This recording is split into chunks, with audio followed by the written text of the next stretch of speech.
Okay, this is the regular meeting of the Glendale Planning Commission for Wednesday, October 3rd, 2012. We have the roll call, please.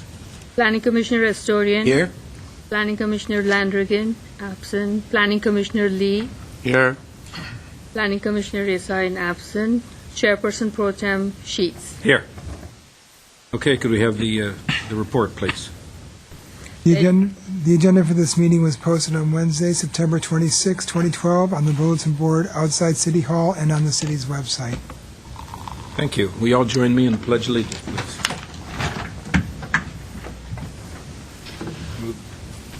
Okay, there we are. Where's the flag? They moved it again. All right. I pledge allegiance To the flag of the United States of America and to the republic for which it stands, one nation under God, indivisible, with liberty and justice for all. Thank you.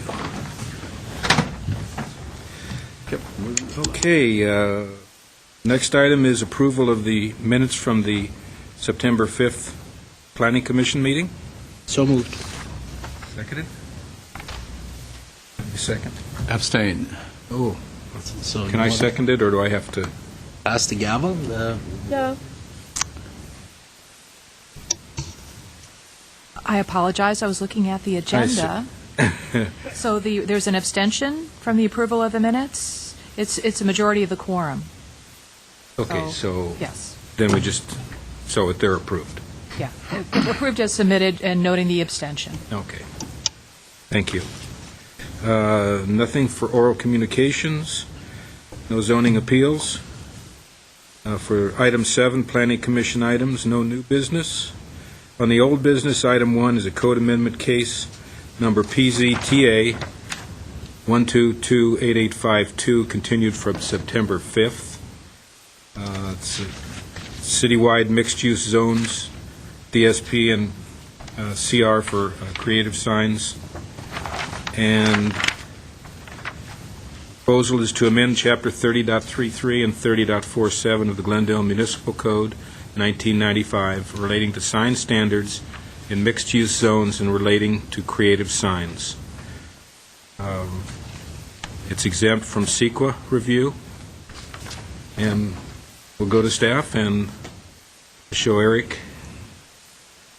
to be the planner. Yes, sir. Thank you, Report, Commissioner. please.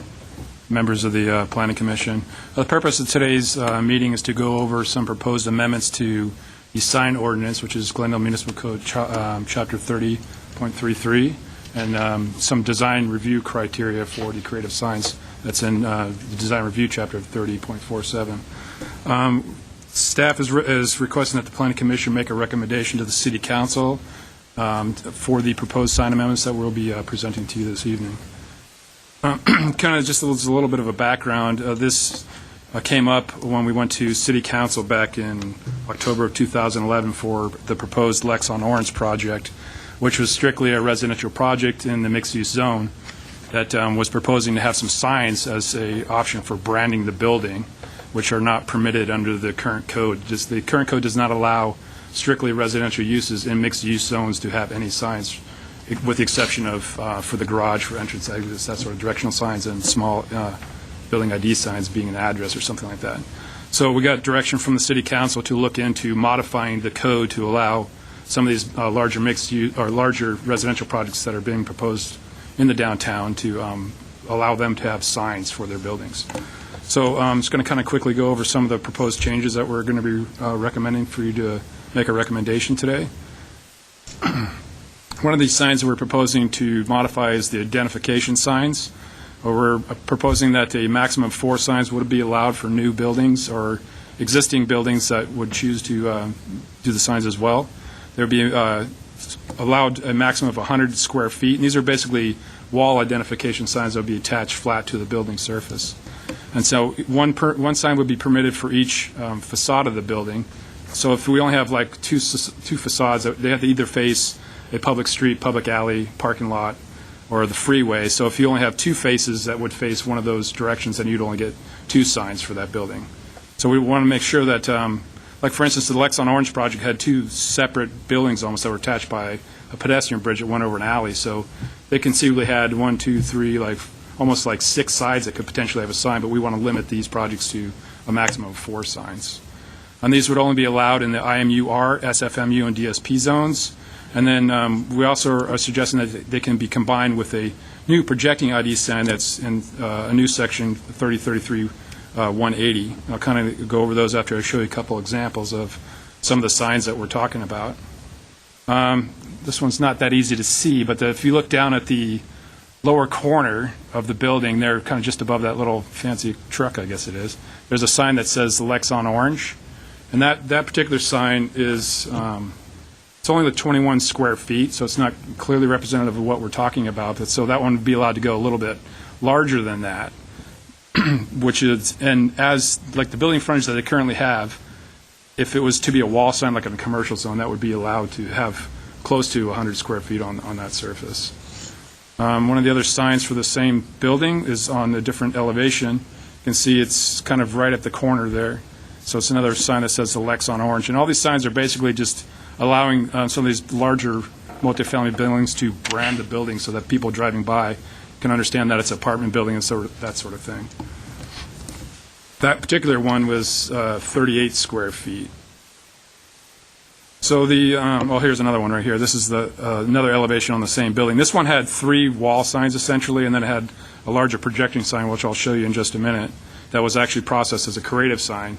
So part of the reason why we want to modify the creative sign ordinance is we don't feel that it's easy to make findings for the particular sign that were approved under the creative sign ordinance. So this is another kind of sign that's shown here as a vertical element along the orange. I guess you call it a tower or something like that. So the new sign type we're proposing is a projecting identification sign, and this is for only buildings that are a minimum of 30 feet in height would be allowed a projecting sign. And this is, again, there would be allowed a maximum of 4 signs, 1 for each building front that would face a public street, alley, freeway, or a public parking lot. And so for these signs, they can, because they're attached to buildings that could be potentially a lot larger, we're putting them at a max 1/2 square foot for 1 foot of the building frontage. And then also the sign could project from the building 1/10 of the overall height of the building. So if you had like a 30-foot building, it would be allowed to project 3 feet from the building surface. And then, again, only 1 sign would be permitted for each facade, and this would only be allowed in the IMUR, SFMU, and DSP zones. And again, as I talked about before about doing a combination of signs, that basically means you still only get 1 sign per face, but you can do a projecting sign on 1 face, wall sign on the other face, or just 2 projecting signs or that sort of thing, or 2 wall signs. So this is kind of an example of a projecting sign on the same project, the Lexon Orange. You can see it just kind of comes out quite a bit from the building. This one was actually made into an architectural element of the building. It was a building overhang that it kind of dropped down from. So try to integrate it into the actual architectural style of the building. But this is the type of signs that we're looking at having this ordinance allow. This is another one that was recently approved with the variances. This is the Triangle project down there in San Fernando Road corridor. New sign type we're looking at is accessory wall signs for residential leasing office. Because some, like the Lexon Orange was strictly a residential building, they did have a permanent leasing office because they have a high turnover rate. They have like 307 or 310 units, I believe, in the building. So they tend to, a lot of people are coming and going at the same time. So they have a permanent leasing office on the site, but because it doesn't require a zoning use certificate, because it's not a commercial use, it's really an ancillary use to the building, they wouldn't be permitted to have a leasing office sign. So we're proposing to allow buildings that have an on-site leasing office as a permanent feature of the building to have a maximum of 1 sign at a 20 square foot, like a wall sign, that'd be allowed to 20 square feet. And then it requires that the office be located on the ground floor, and this is also only allowed in the IMUR, SFMU, and DSP zones. As part of that, we're suggesting that these types of buildings would also be allowed to have a window sign, again, because they're not a commercial use, they're not permitted by the code currently to have a window sign. So we're proposing that they did get 1 wall sign or marquee sign or something like that above the leasing office, plus a window sign if they so choose. And that would be the same as the current code, which would allow no more than 25% of the overall window surface itself. And again, the office must be located on the ground floor, and this is just in the IMUR, SFMU, and DSP zones. So this is kind of a sample of, again, the Lexon Orange project. You can see they have a leasing center office that's on the wall, and they also have the, window sign that's off to the side of it. So this is kind of what we're looking to have the ability for these new buildings to have. And then we're also proposing that the projecting signs, which currently in the zoning code, if you have a retail use or commercial use, office use, that sort of thing, you can have a projecting sign that's a maximum of 6 square feet. And then for the mixed-use zones, IMUR, SFMU, and DSP zones, we're proposing to allow that to be a 12-square-foot sign, and then it'd be a little bit thicker. The current thickness is a maximum of 6 inches. We're proposing 12 inches for those signs. So this would be like for, commercial uses at the ground floor that want to have a projecting sign. They can be a little bit larger in the mixed-use zones.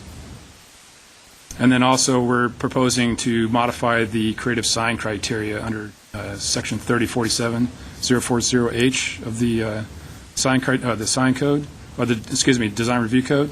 This the original creative sign code was approved or ordinance in March of 2001, and that was to address some of the more unique signs we were getting in the downtown, like the BevMo sign. They have that kind of rocket ship sign and stuff like that. And then there's a couple others, and I know Alan can allude to what some of those were.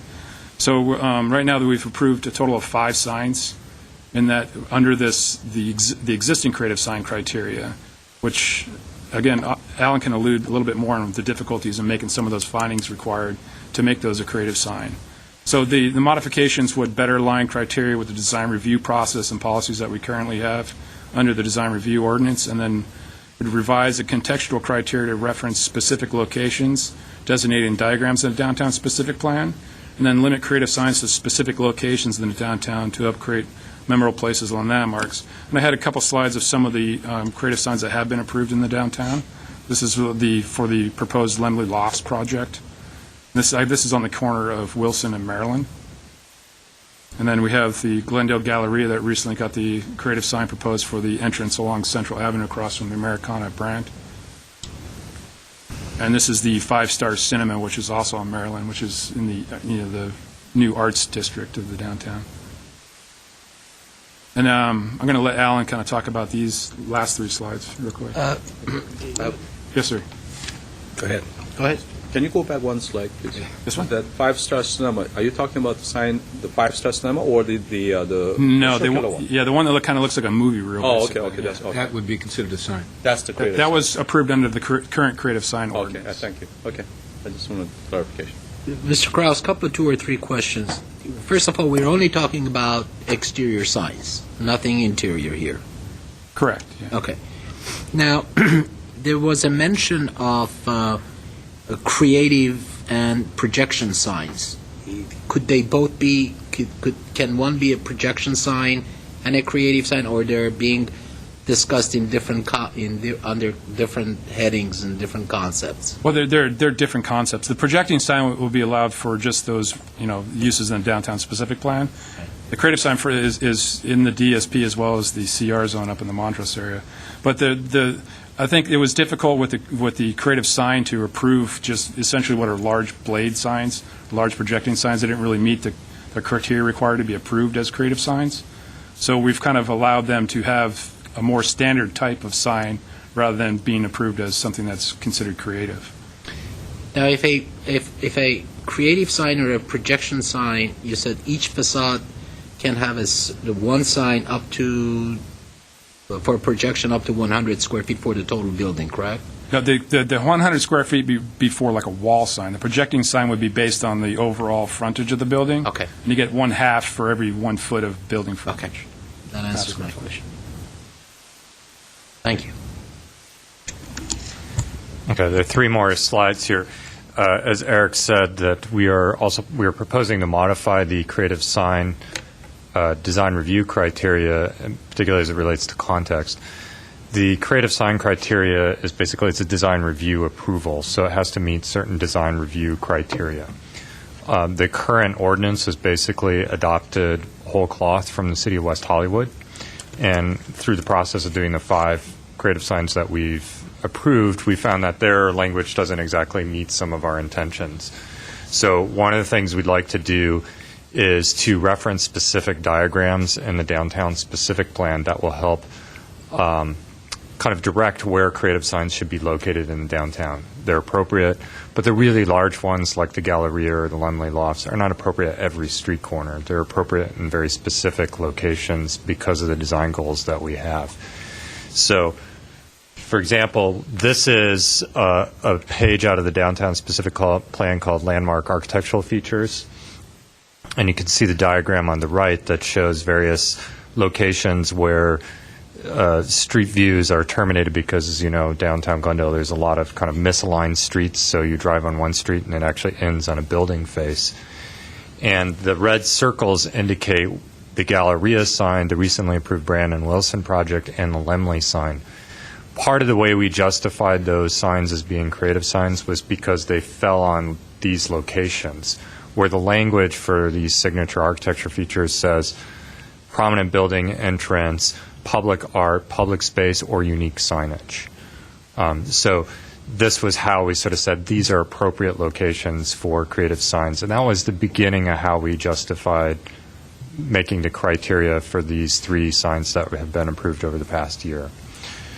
So we'd like to actually reference this diagram specifically as provided a creative sign falls on a location called out in this diagram, it's an appropriate location for a creative sign. The other location is on the Art and Entertainment District, which is basically Maryland Avenue between Harvard and Wilson. That's kind of the dark blue in the middle of the diagram there. The 5-Star Cinema sign fell within that street. That was how we justified that sign. The creative sign ordinance in many respects came out of trying to encourage things like 5-Star Cinema to locate unique kinds of signs on Maryland, so we want to reference that in particular. And then the third diagram we'd like to reference is the open space network. This one would refer to the plazas and paseos. This is sort of thinking of the future of the marketplace, the city center plaza, maybe some of the office plazas in the financial district on the north end of Brand. Those would be appropriate locations for some sort of oversized creative sign. So amending the locational criteria to refer to these specific diagrams starts to sort of focus where we think creative signs of the really exuberant type, like we have seen with the Galleria, where they should belong, where they're going to have a really kind of positive impact into the sort of iconographic landscape of the downtown. We are also still allowing that if they meet creative signs are of a historic vintage style, like the Bevmo sign, those would be allowed to be located anywhere within the downtown. But the really large format creative signs like Lemley, like the Galleria, we think should be really focused into specific locations. So we're proposing to amend the contextual criteria to accomplish that goal. And then the other criteria, which has to do with design quality and the location and on the building, how it's proportioned, we'd leave those basically the way they are. We found that those are actually pretty effective. And in fact, when this was originally approved by the Planning Commission, by the City Council, the Planning Commission actually had some specific recommendations related to the portions of the building, which we've incorporated into the adopted ordinance and would carry over with the revised ordinance. So what we are requesting from the Planning Commission is a recommendation on these ordinances. And just to sort of summarize by background, one of the motivations for this is that projects like the Lexon Orange and other similar scale projects that have been approved, like the Camden Triangle project on San Fernando Road, other projects that are in the pipeline, these are large multifamily projects that are 200, 300 units. They have a desire to have a kind of branded identity on the building. They are perpetually marketing the building. We've heard from tenant or operators of these buildings. They do have about a 60% turnover annually. They're constantly in a state of leasing. It's not like a 20-unit building where they simply lease it and then they're done.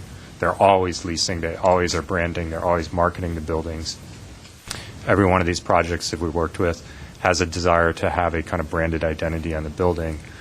And rather than trying to approve all of these under a creative sign ordinance and stretch the idea of a creative sign ordinance, it seems more appropriate to allow for a wider range of building identification signs and leasing information on these buildings that are coming up in the mixed-use zones. So with that, I think we're done with our presentation. I just have I'm curious about this one maybe form of a creative sign. It's not in Glendale, but let's say, example for like Universal Studios. They have this big globe with the Universal Studio. You look at that as more of sculpture rather than a sign, but it serves as a sign. So if you get too creative, can your creative sign qualify as a art sculpture type of thing? No. The urban art ordinance specifically calls out that signs are not considered art. So that universal thing, because it is a logo, it's a variation of a corporate logo, it would actually meet at least one part of the creative sign ordinance, which is a creative interpretation of the business's logo or the building name. So that'll qualify under creative sign rather than the art sculpture. Most likely, right. Question? Yeah, one more question. The paseo next to the new Nordstrom Yes. that connects Americana to Colorado, that would qualify for a creative sign. Is a location for creative signs, yes.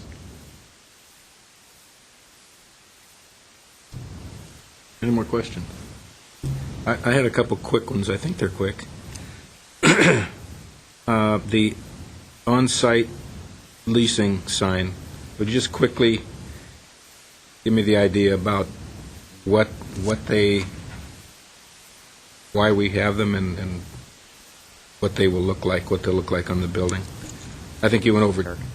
Yeah. The real reason to have that is because, as Alan alluded to, these properties are constantly in need of releasing the apartments that they currently have. So it's merely a way for people that aren't familiar with Glendale or not familiar with the building location to be able to find the leasing They'll office see it. quickly. It'll be right there. Yeah, that way they can just, know where to go initially and try to take a look at the apartments. Okay, and in those type of buildings, that they'll have the leasing office on the ground level, probably, or do we even? Yeah, that's the majority of them are all on the ground level. Yeah. And there will be other businesses adjacent to that would have signs, maybe? Well, some of the buildings are mixed use, and they would have like a regular commercial sign for the commercial or office uses. Okay. But the way the sign's currently written, the leasing office wouldn't be permitted to have their own sign All right. under the current So they code. need to have that Yeah. capability. So this would allow, and the signs would be similar size that would be allowed for the other businesses as well. So it's going to read like a commercial use, but it's actually the leasing office specifically for the apartment buildings and not a real estate office or something to that effect. Commissioner Lee? I have a follow-up question on that. I mean, with that individual lettering, that looks really good, nice with the architecture. Now, if for some reason they wanted to go with a box illuminated sign, is there any control for you to Design review. Yeah, where does that lie, the creative content? Right. I mean, 'Cause each sign if can you be know what I'm talking about, those box signs with the illumination. Yeah, I think at this point, we're going to encourage people that want to have signs for the buildings to bring them forward as part of Stage 1 and Stage 2 reviews, so we can take a look at them. But according to your definition, they could still do that. Yeah, they could still do a box sign, yeah, Right. just because right now it's just based on square footage. It wouldn't be based on sign type or material. Right. But you do have an option to. Yeah, we would try to persuade the applicants to not go that route, to do something that's a little bit more in the form of the architectural style of the building, to be in keeping with that. But you do not want to specify that on your and spell it out. It says, hey, no box signs here. Okay. One could argue though that could be considered as vintage. And which brings me to the question that I have from Mr. Loomis. You said that the creative signs, the criteria is for downtown specific plan and the rest of the SFMU and so forth, and that if they were deemed to be vintage or historic, that will be allowed outside of the boundaries of downtown specific. Am I correct? Did I understand you correctly? Partially. Creative signs are also allowed in the CR zone, which is the Montrose Shopping Park, and the downtown specific plan. Those are the two locations creative signs are allowed. By referencing specific diagrams as one of 5 criteria, contextual criteria that have to be met for the creative signs, pretty much the only types of creative signs that could be allowed in the Montrose Shopping Park are going to be the vintage ones that reference the area's history. So the way the new criteria is written, there are 1 of 5 contextual criteria that would have to be met. 3 of those criteria refer to those 3 diagrams in the downtown specific plan. And the other 2 reference the sort of area's history or the vintageness of the sign. So in Montrose, they would need to be more historical. In downtown, anywhere they could be of the historical vintage flavor, or they could be located at these sites, the landmark architectural sites, for example. So someone on Glendale Avenue or on Glen Oaks, explain to me, if they wanted to have a creative sign, how would they go about it, or is it allowed? It's not allowed. Okay. Then one more question, Mr. Chair, if I may. Please. The numbering on the buildings does not qualify for the square footage, correct? Numbering is separate from the 100 square foot of building identification. That's correct. The numbering sign, like the address signs, they're not even subject to the sign code. Thank you.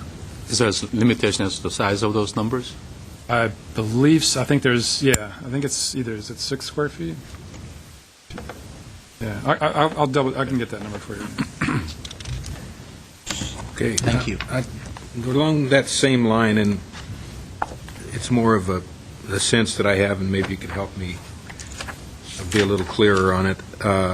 It's around the content on the signs and the creative concept. You mentioned if they were historic signs, there was some criteria. First, what are the limitations, or what are the details about the content, and then who makes the final decision on what that's about? Creative signs are a design review Okay. approval, so they go to the design review authority, and the zones that we're discussing, if it's connected with a new development project, the design review authority is usually the city council.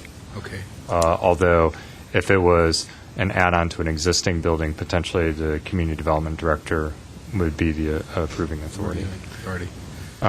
Because it becomes a design review approval, there's a lot more flexibility in how we evaluate those signs. The other amendments to the ordinance that Eric was speaking to, those are sort of signs allowed by right, so there would not be a design review element to those. So there's really 2 different signs. There's one saying we're going to allow buildings to have the kind of branded ID sign, identification signs simply by right, and then there's the creative sign ordinance. Part of what we've been experiencing is that the developers are coming in and wanting to use the creative sign program or creative sign ordinance to do what the Lex on Orange is doing, which is basically brand the building. That's not really a creative sign. We recognize it's important, so we want to really try and distinguish the 2 processes. So all the way along, we have points at where we can determine what's appropriate and what's not appropriate, and there's a review process for the concepts, for the creative signs, or for the content. Right. Additional Yeah. signs. So in creative signs, we do engage in a kind of deep dialogue with the designers on what they're proposing. Okay. As part of the design review process. That point wasn't clear when I reviewed this, and even in the presentation, at least. And there were other questions about if there's a sign, how big the letters would be, what it could say and couldn't say. And I have no idea what that should look like. It's just more, sometimes you never know what people are going to try to do.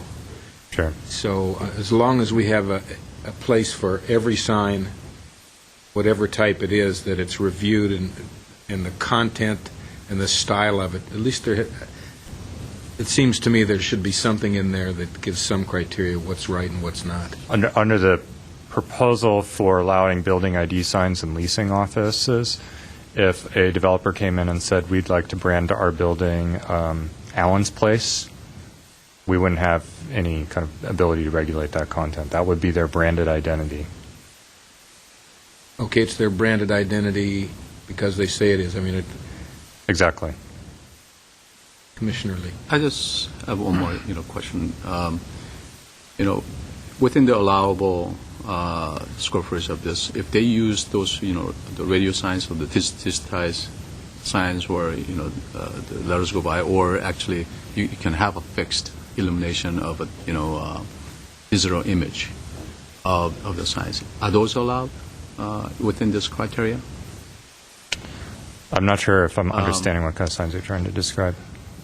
Well, the signs that allows you to program. Oh, okay. Yeah, Like LED you can signs. have, let's say, leasing center, or you could say parking, whatever, but, have those digitized panels.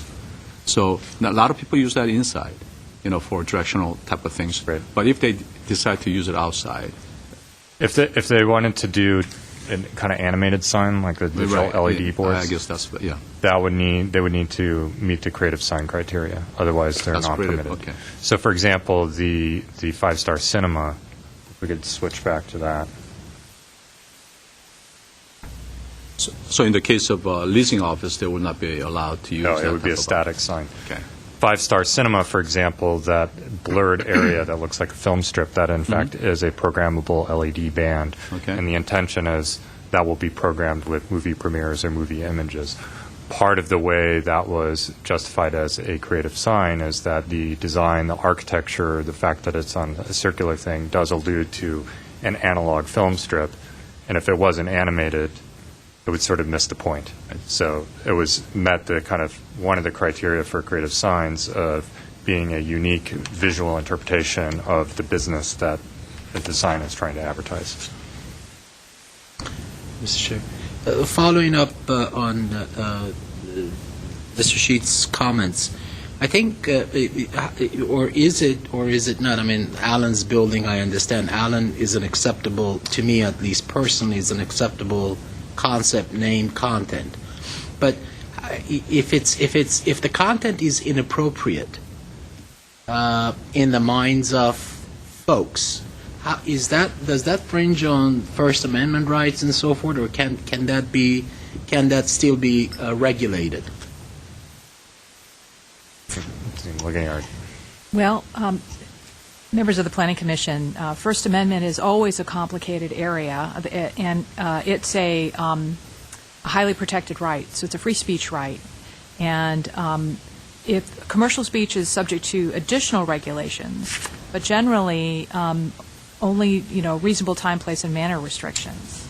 So content neutrality is critical.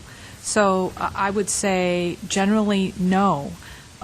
Where there are situations where the language is clearly Offensive. well, what's offensive in your eye may not be in someone else's, and so in each instance it takes really a close fact-based analysis to the situation. Once the forum is opened up for commercial speech, it's open to commercial speech. It's very difficult at that point in time to further regulate speech, to inhibit speech. And generally in the signage environment in commercial areas, it's not something that is typical that a municipality would regulate general commercial speech. The type of speech that might get regulated would be, I wouldn't want to say offensive, but the type of language that would incite to violence, immediate incitation or inciting someone to violence. That is the situation that you look at. So we are, I don't want to say our hands are tied, but really our forum is open to all kinds of speech. And so the regulatory aspects of content is not something, we're looking always for content neutrality. And, or reasonable, in those instances where we have reasonable time, place, and manner restrictions that are necessary, we're also looking for alternative channels of communication so as to allow that speech, and speech can include conduct in some instances, to occur. So we have to tread very carefully when we're talking about First Amendment. If I can add to that, I probably should have included this in the actual, and I actually meant to, in the presentation. If I can just read what the definition of identification sign is, I think it would satisfy. Well, creative sign is what we're talking about, right? But we're talking about the identification sign in terms of the wall signs that are going on the building? Content. Content. Okay, just for the creative signs? Okay. Yeah. Then getting back to the address signs, they're limited to 10 square feet for building numbers. I'll just add my last 2 cents on this issue, and then we can move on. I understand why we're doing this. It makes sense. We're going in this direction. We need to have this fixed so that the signs and the branding can take place, that's clear to me. What troubled me, and it still kind of concerns me after our discussion and deliberation, is just this issue. And in this day and age where everybody wants to push the boundaries and try to shock people, my concern is that's what they'll do, especially as our development expands and everybody tries to be competitive and tries to outdo each other. So the reason I want to bring it up here is so that at least the council will understand what my thoughts are. I don't see it as a way to say this can't go because of this, but I think it's important enough. This is the stage where we have to bring these issues up. And then if it's an issue with others, then maybe we need to do things more definitive about the size of the signs, the amount of lettering and such. I hate to do that. I hate to go there because it's counterintuitive to what we're trying to do. But then on the other side of that, if it gets out of hand, then we have no control over it, and it becomes just a chess game and a fight that I don't think we're looking for. So, maybe I'm being overzealous, but that was my concern. When I read through it, it's not a big package. I thought, wait a minute, there's something missing here.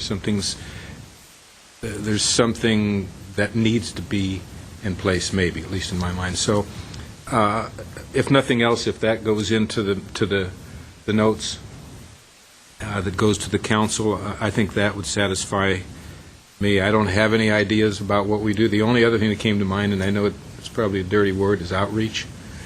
And I don't know that we want to go down that path because I'm not sure that would be productive either. So I trust the judgment of the staff. I think we're doing the right thing. I just thought I'd throw it out there so you knew my concern. Ready to make the motion? Yeah. Open hearing is closed, public hearing. So if there are no further comments or questions, we need a motion. Okay. I move that upon consideration of the proposed amendments to Chapter 30.33 and 30.47, Title 30 of the Glendale Municipal Code relating to sign standards in mixed-use zones and to creative signs, the Planning Commission hereby recommends that the City Council adopt proposed amendments to Title 30 of the Glendale Municipal Code 1995. Second. All right. Have a second, and take a roll call, please. Planning Commissioner Astorian? Yes. Planning Commissioner Lee? Yes. Chairperson Pro Tem Sheets? Aye. So it's unanimous. We have all agreed to send it under the council. Thank you for your report. Succinct, the way I like them. Any, number 8, Community Development Department updates. Anything there? Yeah, there's a couple of things. Just a reminder that a case that the Planning Commission heard has been appealed to the City Council at 2116 Rimcrest, and will go to the City Council on October 16th at 6 p.m. I'd also like to let you know that the Foothill Cleanup, where community members gather and just everyone pitches in for a day or part of a day to spruce up the northern part of the city, will occur on the last Saturday of this month. I think it's the 27th. Can't quite read the calendar there. 27th. So I just wanted to invite all the planning commissioners as well as everyone in the city attorney's office. And I also would like to share the good news that our Jillian Van Meiden has been named Chief Assistant City Attorney for the city. Whoa. Chief. Congratulations. Thank you very much, Member Secretary. It's indeed an honor to serve you. Thanks. All right. I like that title, Chief. All right. Anything scheduled for 17th? Oh, we don't have any agenda items at this time, so it's likely the meeting will be canceled. Okay. Okay. Right. Now, I did have one question on the appeal. Last I heard, Stephanie would not be available. Is that still the case, or will somebody let me know? As far as I know, that's still the case. She's had a lot of traveling that she's had to do, so if somebody just contact me, let me know. Make sure somebody's there. Comments from commissioners? None. I did have one. We had a great Glendale night at Dodger Stadium, and it was put in place by the Parks and Open Space Foundation. We had a great event, had a lot of people from Glendale there, a lot of kids running up and down the aisles and eating Dodger dogs, so it was a great event, and the evening was perfect weather, and the Dodgers won, so it was a good event. I'm hoping that we received a lot of funds that we can put it back into Glendale Parks. So with that, need a motion. Motion to adjourn. Second. We're adjourned.